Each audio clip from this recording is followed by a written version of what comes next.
Hello, नमस्कार, good evening.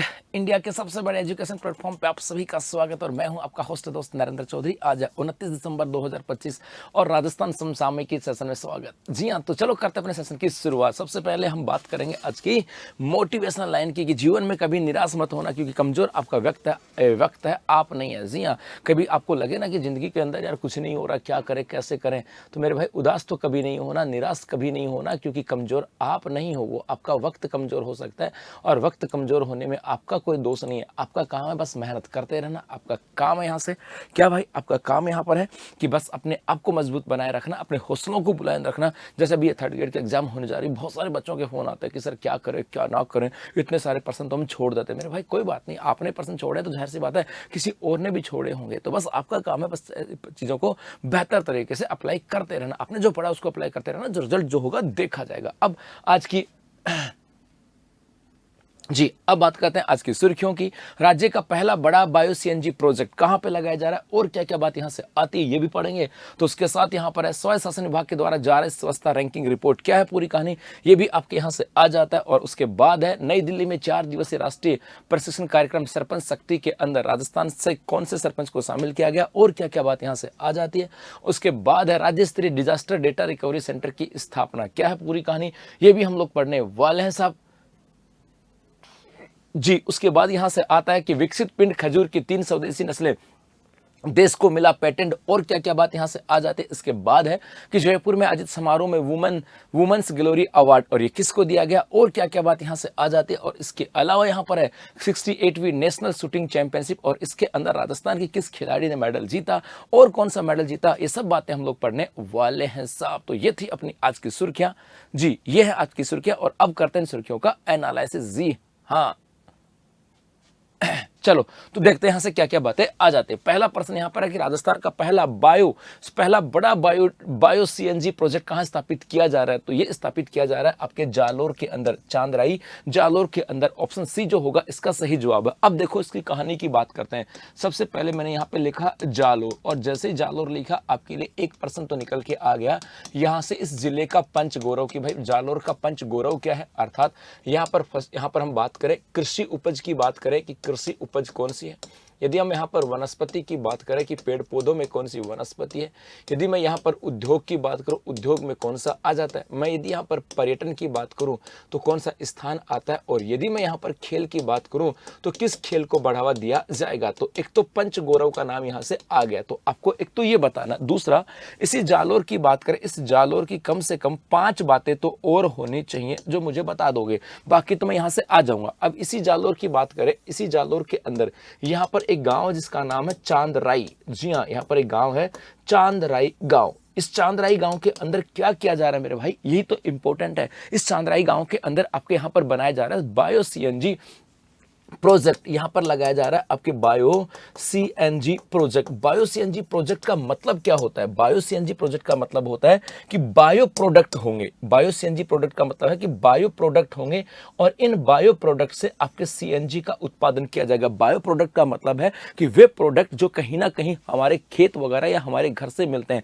और यहां पर बायो प्रोडक्ट का मतलब है पराली और नेपियर घास से, अर्थात कहा गया कि यहां पर क्या होगा, तो यहां पर आपके एक तो आती है पराली कि भैया पराली, और इसके साथ साथ एक कहा गया कि जो नेपियर घास आती है, इस नेपियर घास से क्या की जाएगी, सीएनजी का उत्पादन किया जाएगा। जी हां, सीएनजी का उत्पादन किया जाएगा, ये यहां से आता है। और ये जो चंद्राई के अंदर बायो सीएनजी प्रोजेक्ट जो होगा, ये होगा आपके राज्य का सबसे बड़ा बायो सीएनजी प्रोजेक्ट, राज्य का सबसे बड़ा bio CNG project. Bio CNG project इसका मतलब है कि राजस्थान के अंदर इससे पहले बायो सीएनजी प्रोजेक्ट और लग चुके हैं। राजस्थान के अंदर इससे पहले बायो सीएनजी प्रोजेक्ट और लग चुके हैं और भी। अरे गोविंद, एक मिनट भाई, गोविंद।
समस्या आ रही है, पता ही नहीं चल रहा यूट्यूब में क्या समस्या हो रही है। यूट्यूब पे हो रही है अपनी, सिर्फ अपनी हो रही यूट्यूब में अपने यही हो रही है। सिर्फ अपने अपनी, हाँ, बाकी यही नहीं है।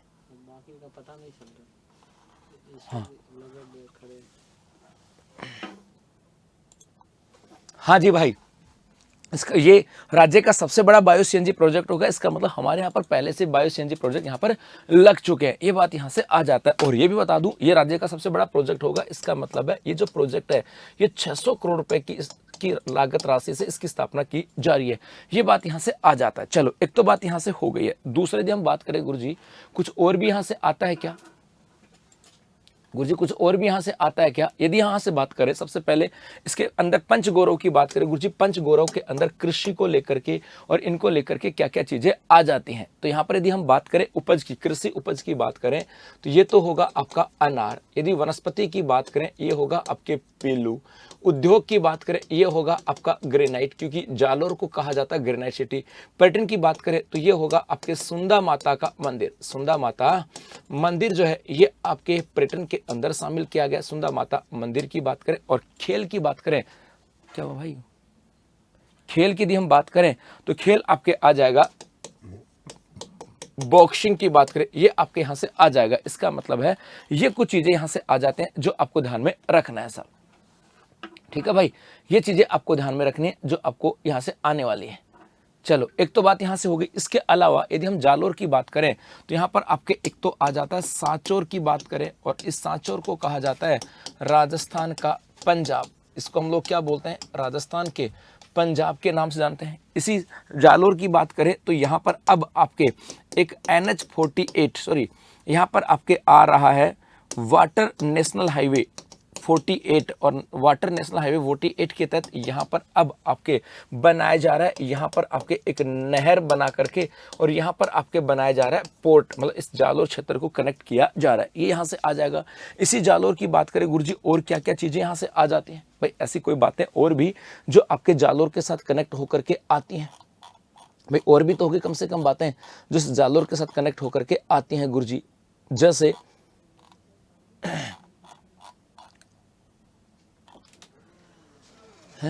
जैसे हम बात करें यहाँ पर एक आ जाएगा, जैसे आपके जा जाएगा कि सुंदा माता रिजर्व क्षेत्र। सुंदा माता रिजर्व क्षेत्र की बात करें, रिजर्व क्षेत्र, और वैसे ये आपके कहाँ पर है, जालोर और सिरोही के अंदर है। कहाँ पर है, जालोर और सिरोही की बात करें यहाँ पर आ जाती है। तो ये यहाँ से आ जाते हैं गुरुजी।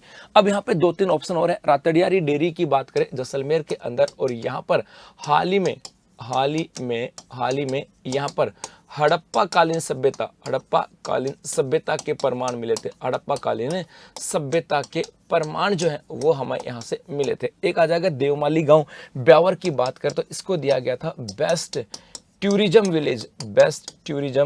विलेज का अवार्ड दिया गया था। बेस्ट टूरिज्म विलेज अवार्ड से सम्मानित किया गया था। और बहसगांव डी की बात करें तो यहाँ पर भी आ जाएगा कि सभ्यता के प्रमाण, यहाँ पर हाल ही में एक सभ्यता के प्रमाण मिले थे। ये कुछ बातें आपको ध्यान में रखनी है इसको लेकर के, ठीक है? तो ले लो मेरे बच्चों स्क्रीनशॉट, फिर चलते हैं आगे। वैसे मैं नीचे वाली ये पट्टी हटा देता हूँ, और क्लास जो है ना वैसे रुक गई है, ये कुछ नहीं काम कर रहा भाई, जैसे चल रहा है वैसा ठीक है, चलने दो। मैं साइड हो जाता हूँ, ये शायद आपके पास वीडियो आ जाएगा, ठीक है जी। ये रहा गुजरात के बाद राजस्थान की बारी। आहोर में लगेगा प्रदेश का पहला बड़ा प्लांट, मतलब बड़े प्लांट की बात यहाँ पर की जा रही है। और जालोर बनेगा एनर्जी हब, पराली और गोबर से दौड़ेंगी गाड़ियां यहाँ पर, मतलब नेपियर घास से आपके यहाँ पर बायो सीएनजी का प्लांट लगाया जा रहा है। ये यहाँ से आ जाता है। चलो आगे देखो, इसका इंग्लिश वर्जन है where is Rajasthan first major bio CNG project being establish. तो ये आपके आ जाएगा चंद्राई जालोर के अंदर। उसके बाद अगला है स्वायत्त शासन विभाग के द्वारा जारी स्वच्छता रैंकिंग रिपोर्ट में राज्य के कौन से शहर से इस स्थान पर है? जयपुर, भीलवाड़ा, भरतपुर और नाथद्वारा। ऑप्शन ए जो होगा ये इसका सही जवाब है। गुरुजी ये क्या कहता है? ये कुछ नहीं कहता भाई, ये तो बड़ा सिंपल सा प्रश्न है बेचारा। ये क्या कहता है? ये कुछ नहीं कहता। देखो यहाँ से मैं बात करूँ, हमारे यहाँ पर एक विभाग आता है जिसका नाम है स्वायत्त शासन विभाग। स्वायत्त शासन विभाग की बात करें, ये एक विभाग यहाँ पर आ जाता है साहब। और ये जो स्वायत्त शासन विभाग है इसकी बात करें, इसके द्वारा हाल ही में अपनी एक स्वच्छता रैंकिंग रिपोर्ट जारी की। इसके द्वारा एक क्या किया गया है? स्वच्छता रैंकिंग रिपोर्ट जारी की है, स्वच्छता रैंकिंग रिपोर्ट की बात करें, ये स्वच्छता रैंकिंग रिपोर्ट यहाँ पे जारी की गई। इसका मतलब क्या है कि भारत सरकार के द्वारा प्रतिवर्ष स्वच्छ भारत अभियान चलाया गया था। आपको याद है कि भारत सरकार की बात करें, इस भारत सरकार के द्वारा चलाया गया था अपना एक स्वच्छ भारत अभियान, स्वच्छ भारत अभियान चलाया गया था। और इस स्वच्छ भारत अभियान के तहत प्रतिवर्ष इसकी रिपोर्ट आती है, और इस रिपोर्ट में हमारे राजस्थान के शहरों की बात करें वो कहीं आसपास ही स्टैंड नहीं करते। तो यहाँ स्वच्छ भारत अभियान के तहत राजस्थान की रैंकिंग को सुधार करने के लिए पहले राजस्थान सरकार के द्वारा अपने स्तर के ऊपर स्वच्छता रैंकिंग जारी की गई, ताकि पता लग सके कि कौन से स्थान पर कितनी स्वच्छता है, कितनी नहीं है, ताकि उनको बेहतर बनाया जा सके। वो यहाँ पे था, तो कि आपने यहाँ पर स्वच्छता रैंकिंग रिपोर्ट जारी की गई थी। और ये किसकी है? ये रिपोर्ट है हमारे राजस्थान सरकार की। जी हाँ, राजस्थान सरकार के द्वारा इस रिपोर्ट को जारी किया गया। और इस रिपोर्ट के अंदर यहाँ पर ये अलग अलग चीजें आती है। एक तो आया था कि 5 कैटेगरी के आधार पर रिपोर्ट थी, 5 कैटेगरी के आधार पर, 5 कैटेगरी का आधार की बात करें, 5 कैटेगरी के आधार का मतलब था कि भाई 5 मापदंड तय किए गए थे, और उन 5 मापदंडों के आधार पर कि वहां पे कचरा संग्रहण हो रहा है कि नहीं हो रहा, लोगों के अंदर स्वच्छता के प्रति जागरूकता है कि नहीं, ऐसे 5 आधार थे। और इन 5 आधारों के आधार के ऊपर ये स्वच्छता रैंकिंग रिपोर्ट जारी की गई थी। 5 आधार के थे, 5 कैटेगरी के आधार पे था। और इसके अंतर्गत कहा गया था, अलग अलग कैटेगरी थी, अलग अलग का मतलब कहा गया था कि जनसंख्या के आधार पर भाई हर एक शहर को बराबर नहीं माप सकते। जैसी व्यवस्था जयपुर में होगी वैसी व्यवस्था छोटे शहर में हो सकती है, उससे बेहतर हो सकती है कि छोटे शहर के अंदर गंदगी कम होगी, बड़े शहर के अंदर वहाँ पे जनसंख्या का दबाव ज़्यादा है तो वहाँ पे वहाँ पे व्यवस्था या वहाँ पे गंदगी ज़्यादा होगी। तो ऐसे स्थिति के अंदर का था कि वहाँ पे रहने वाले लोगों की संख्या के आधार पर उन शहरों का चयन किया गया था कि इस कैटेगरी के अंदर कौन सा शहर स्वच्छ है। और इन 5 कैटेगरी के आधार पर या 5 मापदंड कह दूं या 5 मापदंड कह दूं, 5 मापदंड कह सकता हूं, 5 मापदंड के आधार पे था। और इसके आधार पर कहा गया, इसके आधार पर कहा गया कि 20,000 से लेकर के 50,000 की बात करें कि भैया 20,000 से लेकर के 50,000, 20 से लेकर के 50,000 कैटेगरी के अंदर नंबर 1 पे जो रहा वो रहा था आपके नाथ द्वारा। साफ कौन सा रहा? नाथ द्वारा, क्योंकि यहाँ पर आबादी 20 से 50,000 है, ज्यादा आबादी नहीं है, तो यहाँ पर इस चीज को किया जा सकता है। दूसरे यहाँ पर आ जाता है एक कैटेगरी आई कि सर 50,000 से लेकर के और 3 लाख तक, 50,000 से लेकर के और आपके 3 लाख तक की बात करें, और 50,000 से लेकर के 3 लाख तक की आबादी वाले शहरों की बात करें, इसके अंदर नंबर 1 पे रहा है आपका भरतपुर। उसके बाद में एक कैटेगरी आ जाती है 3 से लेकर के 10 लाख तक, 3 से लेकर के 10 लाख तक की आबादी के आधार पे आता है। और इस आधार पे नंबर 1 पे जो आता है वो नाम आता है आपके भीलवाड़ा का। वो नाम किसका आता है? भीलवाड़ा का।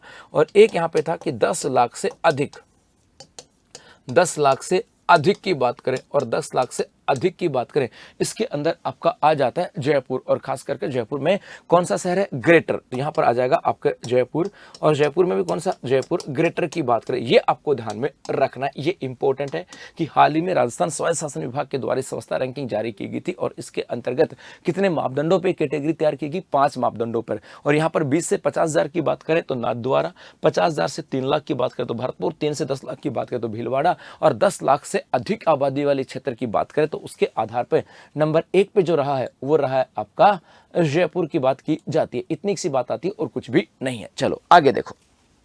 तो मेरे भाई ये था वो खबर जो हमने इसको यहाँ से लिया था। और उसके बाद में जैसे मैंने 5 कैटेगरी में थे, कचरा निस्तारण की बात करें, पोर्टल अपडेट की बात करें, ओडीएफ प्लस की बात करें, जीएफ फ्री की बात करें और जन जागरूकता की बात करें, इन 5 मापदंडों के आधार पर यह रैंकिंग जारी यहाँ पर की गई थी सब।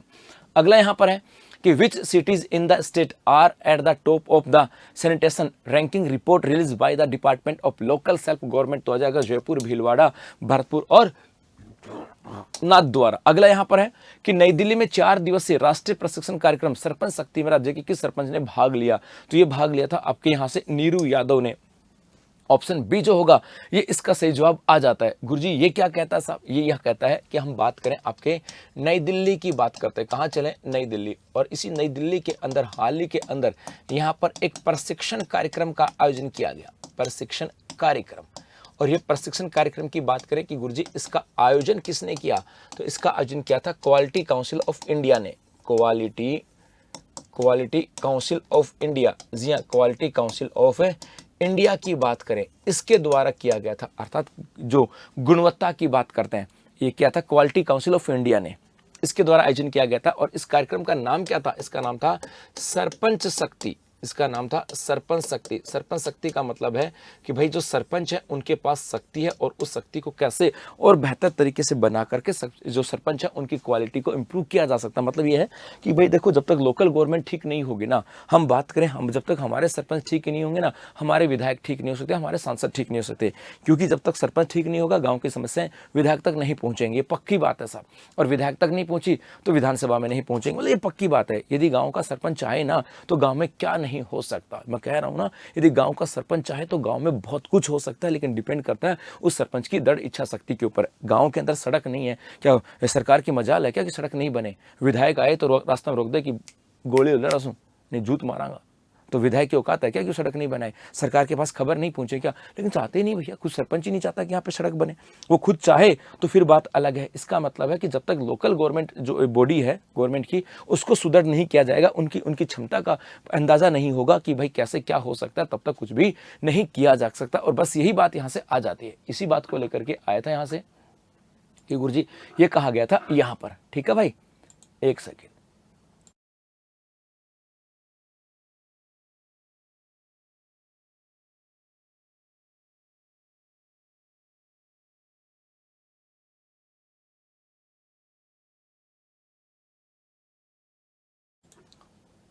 हाँ जी, तो यहाँ पर सरपंच शक्ति की बात की गई थी और इस सरपंच शक्ति के अंतर्गत यहाँ पर देश के कितने सरपंच शामिल हुए थे भाई? इसके अंदर आपके देश के कितने सरपंच थे? 50 सरपंच थे। देश के 50 सरपंच शामिल हुए थे। देश के 50 सरपंच शामिल जो ना वो इसके अंदर हुए थे। और इन 50 में से यदि राजस्थान की बात करें तो राजस्थान के एक सरपंच को शामिल किया जिसका नाम था नीरू यादव। गुरुजी कौन है नीरू यादव? तो मेरे भाई नीरू यादव हमेशा अपने यहाँ पर कुछ ना कुछ नवाचार किए। जैसे मैं बात करूं, एक तो इन्हें कहा जाता है हॉकी वाली सरपंच। इनको क्या कहते हैं? हॉकी वाली सरपंच कहा जाता है। क्यों कहते हैं हॉकी वाली सरपंच? क्योंकि इन्होंने गाँव में हॉकी का माहौल क्रिएट किया और यहाँ की लड़कियों को नेशनल तक खिलाया। यदि सरपंच कहाँ के हैं तो इनका जो गाँव आता है वो है लांबी अहिर। ये लांबी अहिर बुहाना तहसील कौन सी है? बुहाना झुंझुनू की सरपंच है। हॉकी वाली सरपंच भी कहा जाता है। इनके द्वारा बर्तन बैंक की शुरुआत की गई।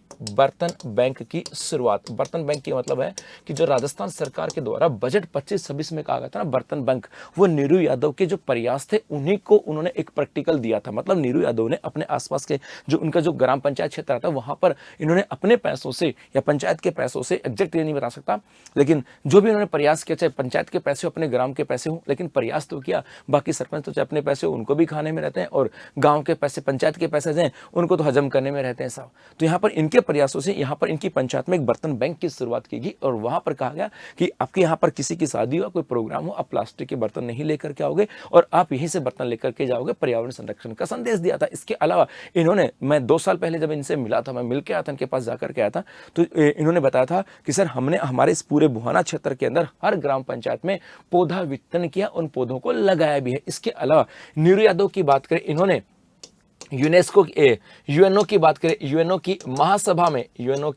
महासभा में भी संबोधन किया था। इन्होंने संबोधन किया था और किसके ऊपर? महिला शक्ति के ऊपर। जी हां, महिला शक्ति के ऊपर यूएनओ की महासभा के अंदर भी इनका संबोधन था। इसके अलावा ये आपके केबीसी के अंदर भी आई थी। नीरू यादव की बात करें, ये कौन बनेगा करोड़पति, केबीसी में भी आई थी और यहाँ पर जो इन्होंने राशि जीती थी उस राशि से इन्होंने अपने गाँव की जो बच्चियां थी उन बच्चियों को प्लेन में यात्रा करवाई थी। मतलब अपने गाँव में यहाँ पर सरपंच की शक्ति क्या होती है, यदि देखनी है तो आप इनसे जाकर के देख सकते हो, है ना। ये चीज यहाँ से आती है, तो ये बात यहाँ से आ जाती है। तो बड़ा इंपॉर्टेंट पर्सन नीरू यादव। गुरुजी यहाँ पे 2-3 पर्सन और हैं, तो यहाँ पर आपके एक आ जाता हूं मैं 15 अगस्त 2025 के ऊपर।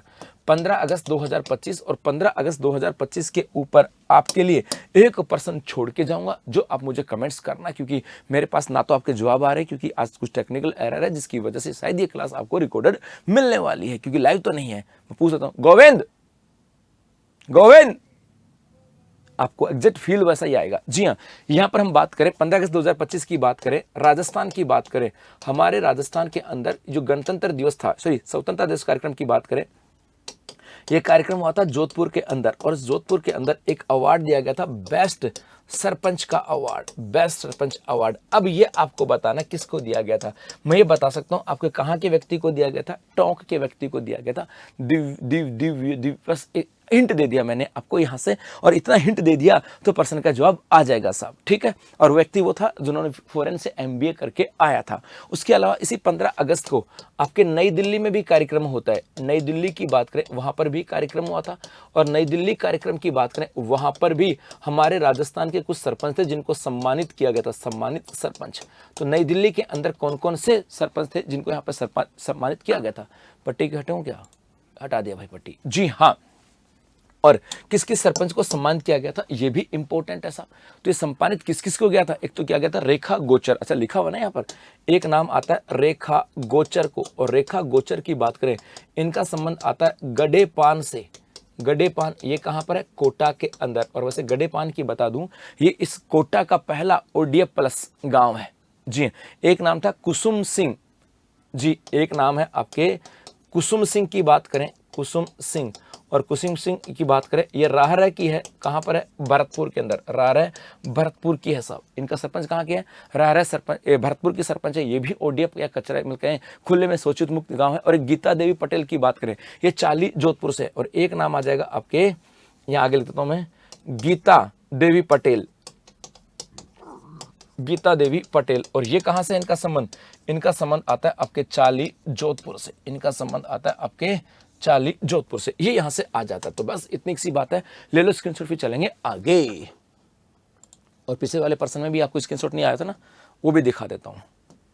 ये रहा भाई, इस पर्सन का भी स्क्रीनशॉट ले सकते हो। और ये आगे यहां से, ठीक है मेरे बच्चों। चलो आगे देखो। ये रहा 50 सरपंचों में हॉकी वाली झुंझुनू की हॉकी वाली सरपंच शामिल की गई थी साहब यहां पर जी। इंग्लिश वर्जन है, which of the following sarpanch from the state participate in the 4-day national training programme Sarpanch Shakti in new Delhi. तो नाम आ जाएगा नीरू यादव, ऑप्शन बी। अगला है, हाल ही में राज्य स्तरीय डिजास्टर डेटा रिकवरी सेंटर की स्थापना कहां पर की जा रही है, जोधपुर के अंदर। कोई बहुत बड़ा प्रश्न नहीं, छोटा सा प्रश्न है, बहुत छोटा सा प्रश्न है। और 4 लाइनें इसके अंदर आ जाएंगी। किसकी बात कर रहा हूं मैं, आ जाता हूं बजट 2024-25, बजट 2024-25 पे चलता हूं। गुरुजी क्या हुआ था बजट 2024-25 में, यहां पर एक कहा गया था कि यहां पर एक इसी बजट 2024-25 में घोषणा की गई थी। और वो घोषणा किसकी थी, ये घोषणा थी कि disaster data recovery centre, data recovery centre की स्थापना की जाएगी। डिजास्टर का मतलब होता है आपदा, डिजास्टर का मतलब क्या होता है, आपदा। जी हाँ, आपदा। और आपदा का मतलब है, जैसे मैं कहूँ भूकंप की बात करूँ, बाढ़ की बात करूँ, हमारे यहाँ पर अकाल और सूखा की बात करूँ, ये यहाँ से आ जाते हैं। और इसको लेकर के भी आपके एग्जाम में प्रश्न आता है, किसी ना किसी रूप में आता है। 3rd ग्रेड में भी आ सकता है कि राजस्थान में भूकंप क्षेत्र कौन सा है। राजस्थान के अंदर आपके यह आता है खूब सारा सूखा को लेकर के, किस जिले में कितने साल के बाद सूखा आता है। तो इनके बारे में तो मैंने सुबह 9 बजे जो अपनी कक्षा आती है ना, वहाँ पर आपदा प्रबंधन पढ़ाया है। आपदा प्रबंधन को लेकर के पढ़ाया कि अकाल, सूखा और भूकंप, है ना, ये मैंने पढ़ा है। आप सुबह 9 बजे वाली क्लास देख सकते हो। और बता दूं 3rd ग्रेड में प्रश्न आएगा, 2nd ग्रेड में भी आता है, वीडियो पटवार SI में आता है कि यहाँ पर कौन सा क्षेत्र हमारे यहाँ पर भूकंप प्रभावित क्षेत्र है, कौन से के अंदर बाढ़ की संभावना ज़्यादा रहती है। और खास करके उसको लेकर के अकाल सूखा को लेकर के कि हर 3 साल के बाद कहाँ पर आता है, हर 4 साल के बाद कहाँ पर, हर 5 साल के बाद कहाँ पर, हर 6 साल के बाद कहाँ पर, और हर 7 साल के बाद भूकंप कहाँ पर आता है, वो यहाँ से आता है। तो यहाँ पर घोषणा की गई थी कि डिजास्टर डाटा रिकवरी सेंटर बनाई जाएगी। अर्थात इसका मतलब था कि जो डिजास्टर आते हैं उनका पूरा डाटा हो। भाई जितना हमारे यहाँ पर जो भी आपदा आती है उनका डाटा तो पता लग जाएगा कि यहाँ पर ये आपदा आती रहती है, ताकि उनका बचाव किया जा सके। और ये जो है, अब इसका सेंटर कहाँ बनाया जा रहा है, कहाँ बनाया जा रहा है, तो ये बनाया जा रहा है आपके लारेडी जोधपुर के अंदर। ये कहाँ बनाया जा रहा है, लारेडी। और ये लारेडी पड़ता है आपके जोधपुर के अंदर। बस छोटा सा प्रश्न है और कुछ भी नहीं है मेरे बच्चों। तो ले लो स्क्रीनशॉट, फिर चलते हैं आगे जी। चलो आगे देखो। ये रहा, डिजिटल राजस्थान की ढाल बनेगा डिजास्टर डेटा रिकवरी सेंटर। कहां बन रहा है, ये बन रहा है आपके जोधपुर के अंदर। और इसका इंग्लिश वर्जन है where is the state level disaster data recovery centre being establish recently. तो ये आपके आ जाएगा जोधपुर के अंदर। अगला प्रश्न है हाल ही में केंद्र सरकार ने राज्य में विकसित पिंड खजूर की किस स्वदेशी पेटेंट को पंजीकृत किया? उपरोक्त सभी ऑप्शन डी। ये अच्छा प्रश्न है, आ सकता है एग्जाम में। गुरुजी कैसे? इसके पीछे बहुत सारी कहानियां हैं। एक आता राष्ट्रीय कृषि विकास योजना। क्या हुआ हमारे यहाँ पर एक राष्ट्रीय कृषि विकास योजना आई, राष्ट्रीय कृषि विकास योजना आई थी और ये योजना आई थी 2007 में, जिसका उद्देश्य था कि भारत में कृषि का विकास करना, कि भारत में कृषि का विकास करना, देश को खाद्यान्नों में आत्मनिर्भर बनाना और इसके तहत किसानों को प्रशिक्षण दिया जाता था, इसके तहत किसानों को आपके अनुदान भी दिया जाता था। तो मतलब उनको बेहतर तरीके से खेती की जाए ताकि भारत खाद्यान्नों के अंदर आत्मनिर्भर हो सके। और इसी योजना के तहत, इसी राष्ट्रीय कृषि विकास योजना क्या जाएगी कि इसी के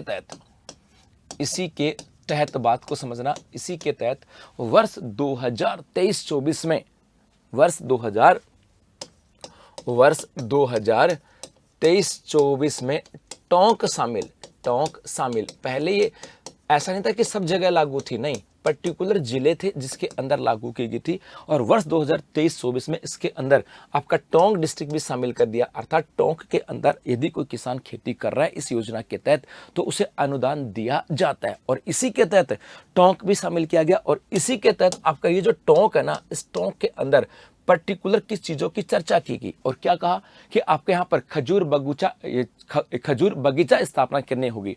इसके तहत क्या कहा गया यहाँ पर कि खजूर बगीचा स्थापना पर अनुदान की बात की गई। स्थापना पर अनुदान कहा गया कि यदि टोंक के अंदर कोई व्यक्ति खजूर का बगीचा लगाता है तो उसको अनुदान दिया जाएगा। और कितना अनुदान?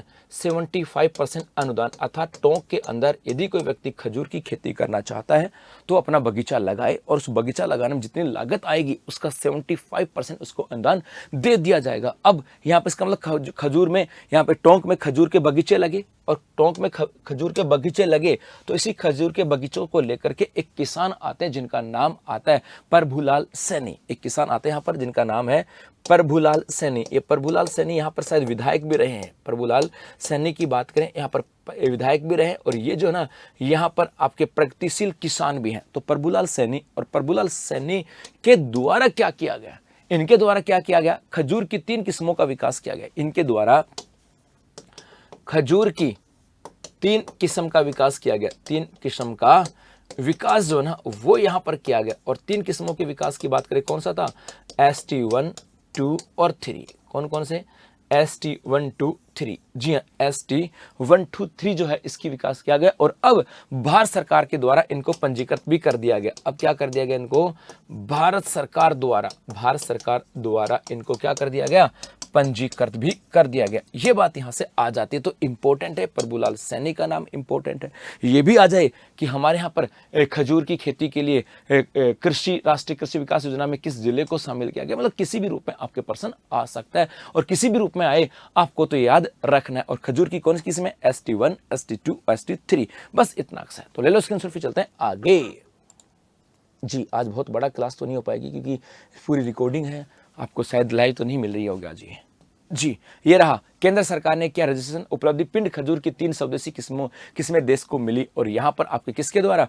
ये थे आपके जिले के आवा निवासी पूर्व कृषि मंत्री डॉक्टर प्रभुलाल सैनी। मतलब ये पूर्व कृषि मंत्री यहाँ पर रह चुके हैं। चलो अगला है recently which indigenous patent for a variety of date palm developed in the state has been registered by the central government. तो आ जाएगी ऑल ऑफ द अबव। अगला है जयपुर में आयोजित समारोह में वुमेन्स ग्लोरी अवार्ड से किसको सम्मानित किया गया? एकदम सीधा प्रश्न है, डॉक्टर अर्शी नाच। कुछ भी नहीं है। लाइव होती तो बहुत सारी बातें हम लोग जोड़ लेते हैं, लेकिन मुझे पता है लाइव नहीं है तो फिर वो मजा नहीं आता है। तो बस आप तो इसको अभी इस प्रश्न को समझना, इसकी बहुत सारी बातें हम लोग जोड़ लेंगे आगे। कहाँ चलते हैं? जयपुर की बात करते हैं। और इस जयपुर के अंदर हुआ कार्यक्रम। इस जयपुर में क्या हुआ? कार्यक्रम हुआ सब। और इस कार्यक्रम के अंतर्गत यहाँ पर एक अवार्ड का वितरण किया गया। एक कार्यक्रम हुआ और इस कार्यक्रम के अंतर्गत यहाँ पर आपका अवार्ड वितरण किया गया। और कौन सा अवार्ड? तो ये था आपके women's glory award. Women's glory award का वितरण किया गया और ये किसको दिया गया? वुमेन्स ग्लोरी अवार्ड ये दिया गया आपके डॉक्टर अर्शी नाज को। डॉक्टर अर्शी नाज की बात करें, इनका संबंध आता है जोधपुर से और इन्हें समाज सेवा के क्षेत्र में, इनको किस क्षेत्र में दिया गया? समाज सेवा के क्षेत्र में इनको अवार्ड दिया गया। तो डॉक्टर अर्शी नाज जो कि जोधपुर के रहने वाले हैं, उन्हें समाज क्षेत्र के सेवा के क्षेत्र में वुमेन्स ग्लोरी अवार्ड 2025 कह सकते हैं या वुमेन्स ग्लोरी अवार्ड की बात कर सकते हैं। भाई वहां पे 2025 वगैरह कुछ भी नहीं था, छोटा सा पर्सन है। ले लो बेटा स्क्रीनशॉट पे, चलेंगे आगे। जी मेरे बच्चों, चलें आगे। जी हाँ, ये रहा कि जोधपुर की डॉक्टर अर्शी नाज वुमेन्स ग्लोरी अवार्ड से सम्मानित। जी हाँ, ये एक पर्सन यहां से आया था। चलो आगे देखो, इसका इंग्लिश है who has been honoured with the women's glory award at the ceremony held in Jaipur. तो नाम आ जाएगा डॉक्टर अर्शी नाज। अगला है भोपाल में आयोजित 68वीं नेशनल शूटिंग चैंपियनशिप में राज्य के किस खिलाड़ी ने स्वर्ण पदक जीता? तो ये जीता है आपके मनिनी कौशिक ने। किसने? मनिनी कौशिक ने। ये भी छोटा सा पर्सन है। भोपाल की बात करते हैं, कहां चले? भोपाल। जी भाई, भोपाल की बात करें, इस भोपाल के अंदर यहाँ पर हुआ है आपके 68वां, यहाँ पर हुआ 68वीं national shooting championship. National shooting championship का आयोजन किया गया था। चैंपियनशिप की बात करें, ये आयोजन किया गया और इसके अंदर यदि हमारे राजस्थान की बात करें कि भाई राजस्थान के कौन से खिलाड़ी? मनिनी कौशिक। और मनिनी कौशिक ने जीता आपके गोल्ड मेडल और मेडल किसमें? 50 मीटर एयर पिस्टल में। किसमें? 50 मीटर एयर पिस्टल की बात करें, इसके अंदर इन्होंने गोल्ड जीता है। बस इतना अक्सर है। तो मनिनी कौशिक, और वैसे आपको पता है मनिनी कौशिक की बात करें, यह क्या बनी थी? देश की नंबर 1 रैंकिंग, फर्स्ट रैंकिंग खिलाड़ी बनी थी। फर्स्ट रैंकिंग खिलाड़ी, जी हाँ, ये फर्स्ट रैंकिंग खिलाड़ी की बात करें ये भी बनी थी। तो मनिनी कौशिक ये गोल्ड मेडल जीता था 50 मीटर एयर राइफल के अंदर भोपाल के अंदर आयोजित 68 नेशनल शूटिंग चैंपियनशिप के अंदर। बस छोटा सा पर्सन है। ले लो बेटा स्क्रीनशॉट। जी मेरे गुलगुलो, आगे देखो, आगे चले। यहाँ रहा कि मनी ने जीता 50 मीटर 3P में नेशनल टीम गोल्ड की बात करें, ये इन्होंने यहाँ पर जीता है। जी जी जी जी। और उसके बाद में ये इसका इंग्लिश वर्जन है कि विच player from the state has won the gold medal in the 68 national shooting championship held in Bhopal. तो नाम आ जाएगा मनिनी कौशिक। चलो आगे बढ़े और अब आपके लिए है कि उत्कर्ष ऐप में राजस्थान भर्ती के सभी ऑनलाइन कोर्सेज के ऊपर आपको दिया जा रहा है अप टू 90% तक का डिस्काउंट, 500 रुपए तक का कैशबैक और 50% एक्स्ट्रा वैलिडिटी आपको यहाँ पे दी जा रही है। और ऑफर के सिर्फ 2 दिन से, मतलब 30 दिसंबर तक आपके पास ये ऑफर है। चलो इसके अलावा बुकशाला के अंदर जो बुक है उनके ऊपर भी आपको अप टू 90% तक का डिस्काउंट है। जैसे राजस्थान थर्ड ग्रेड के लिए करंट अफेयर्स की बुक मात्र 105 रुपए में, इतिहास की बुक 175 में है, राजस्थान भूगोल के हैंडी नोट्स 210 रुपए में, जिला दर्शन 95 रुपीज में। इसके अलावा राजस्थान इतिहास कला संस्कृति की बुक 255 रुपए के अंदर है। चलो अब जैसे ये आपके राजस्थान करंट अफेयर्स की वार्षिकांक, ये भी मेरे भाई आपको है ना जल्द ही आपको आपके नजदीकी बुक डिपो पर मिल जाएगी। जी हाँ, और मात्र 120 रुपये प्राइस है। अभी देखते हैं कुछ हो सकता है आप लोगों के लिए कुछ खास भी कर दें। ये वार्षिकांक 2025 आपके यहाँ पर आ गए, जिसमें प्रमुख पदाधिकारी नियुक्तियां यहाँ पर शामिल है, बजट 2025-26 इसके अंदर शामिल है, प्रमुख पुस्तकें और साहित्यकार इसमें शामिल हैं, चर्चित स्थान और फिल्में इसमें शामिल हैं, सम्मान और पुरस्कार इसमें शामिल है, प्रमुख योजनाएं और विधेयक कौन कौन से हैं वो इसमें शामिल है, चर्चित व्यक्तित्व की बात करें वो इसके अंदर शामिल है। तो यहाँ पर चर्चित खेल एवं खिलाड़ी की बात करें वो यहाँ पर शामिल है, मेले की बात करें, प्रमुख महोत्सव की बात करें, मिशन यहाँ पर है, राजस्थान की नवीनतम नीतियां और रिपोर्ट की बात करें वो यहाँ पर है, अभियान कार्यक्रम सैन्य रिपोर्ट वो सब यहाँ पर, मतलब जनवरी 2025 से लेकर दिसंबर 2025 तक की प्रमुख जो घटनाएं वो सब इसके अंदर हैं। और मात्र आएगी बहुत कम प्राइस के अंदर, दिल खुश हो जाएगा, ये पक्की बात है जी। चलो अब ये मेरी मंथली मैगजीन की बात करें, भाई ये मंथली मैगजीन भी तो आती है अपने यहाँ पर, तो ये आपके जनवरी 2026 ये भी आपके नज़दीकी बुक डिपो पे मिलने वाली है। मैं हमेशा कहूँगा आपको वार्षिकांक भी लेना और आपको मंथली तो आपको हर बच्चे को लेनी है, मंथली तो हर बच्चे को लेनी भी चाहिए, क्योंकि मंथली से आप रेगुलर टच में रहते हो, एक साथ आता ना तो फिर सोचते क्या हुआ, मंथली मैगजीन कॉस्टिंग भी कम होती है और रेगुलर पढ़ते रहते हो। चलो आगे बढ़े जी। रिविजन की बात करें, राष्ट्रपति द्रौपदी मुर्मू द्वारा राष्ट्रीय बाल पुरस्कार से किसको सम्मानित किया गया? इनमें से नाम आ जाएगा आपके वैभव सूर्यवंशी। उसके बाद है हाल ही में RIF 2026 का कल्चरल ब्रांड एम्बेसडर किसको नियुक्त किया गया? मधु या मायोमी की बात करें। उसके बाद शिक्षा मंत्रालय के द्वारा प्रारंभ की गई PM युवा 3.0 योजना के अंतर्गत राजस्थान के किस युवा लेखक का चयन देश के शीर्ष 43 लेखकों में हुआ? तो A व B महेश चौहान और नरेंद्र प्रताप सिंह की बात करें। उसके बाद पर्यटन विभाग के द्वारा सांबर फेस्टिवल का आयोजन कब किया जाएगा? तो ये आपके किया जाएगा 27 से 31 दिसंबर। उसके बाद यहाँ पर है फ्रांस के men's foil fencing world cup Rajasthan के किस खिलाड़ी का चयन भारतीय टीम में हुआ है? तो नाम आ जाएगा आपके गजेंद्र सिंह। ऑप्शन C हो जाएगा इसका सही जवाब। और बेटा बहुत सारी टेक्निकल इश्यूज थे, इस वजह से हमने क्लास को थोड़ा सा जल्दी किया है, क्योंकि भाई बहुत लंबी क्लास होने के बाद फिर मजा नहीं आता है। तो बस कोई बात नहीं है, ये टेक्निकल इश्यूज रिजॉल्व कर दिया जाएगा। कल एकदम लाइव पढ़ेंगे पूरी एनर्जी के साथ। और मुझे पता है आज भी पूरी एनर्जी थी, लेकिन आपका सहयोग साथ नहीं था, आपका वो बातें नहीं थी, तो बस थोड़ा सा रुआसा सा दिल था, बाकी कुछ भी नहीं। लेकिन हाँ, एनर्जी पूरी थी, दिल पूरा था। मिलेंगे कल दोबारा इसी सेशन के अंदर, तब तक के लिए धन्यवाद, थैंक यू, शुक्रिया।